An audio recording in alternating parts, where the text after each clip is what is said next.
ఇది packing machine అండి.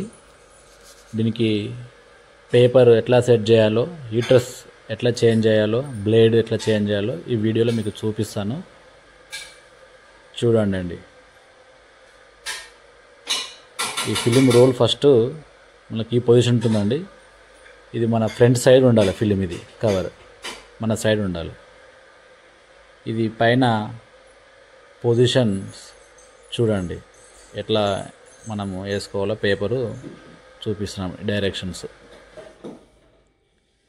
ఈ డైరెక్షన్ నుంచి దీని నుంచి లాస్ట్కి వస్తుందండి. దీనిలోకి ఎక్కించిన తర్వాత ఈ హీటర్స్ అండి దీని లోపలికి రావాలి మనకు ఈక్వల్గా రెండు. ఇది హీటర్ అండి, బ్యాక్ సైడ్ హీటరు. ఈ బోల్ట్ ఓపెన్ చేసేస్తే ఈ కప్పు బయటకు వస్తుందండి. ఈ రెండు బోల్ట్ ఉన్నాయి చూడండి, బోల్ట్ అండ్ హీటర్. ఈ రెండు లూజ్ చేసేస్తే ఆ హీటర్ బయటకు వచ్చేస్తుందండి. వచ్చిన తర్వాత సేమ్ చేంజ్ చేసుకుంటాం, ఆ గ్యాప్ మెయింటైన్ చేసుకొని. తర్వాత ఈ బోల్ట్ టైట్ చేస్తాం దానికి. ఈ కింద హీటర్ అండి, ఈ బోల్టు ప్లస్ ఈ బోల్టు వచ్చేస్తే ఈ బయటకు వచ్చేస్తుంది హీటరు, చేంజ్ చేసుకోవచ్చు. ఇది బ్లేడ్ బోల్ట్ అండి, ఆ చివర ఈ చివర అది కూడా చేంజ్ చేసుకోవాలి. రెండు బోల్ట్ ఓపెన్ చేసేస్తే మనం ఈ వీడియోలో ఈ పేపరు అండ్ హీటర్స్ బ్లేడ్ ఎట్లా చేంజ్ చేయాలో చూపించామండి. నెక్స్ట్ వీడియోలో ఇంకా వేరే అప్డేట్ చేస్తానండి. మా ఛానల్ను సబ్స్క్రైబ్ చేసుకోవాలని కోరుకుంటున్నానండి.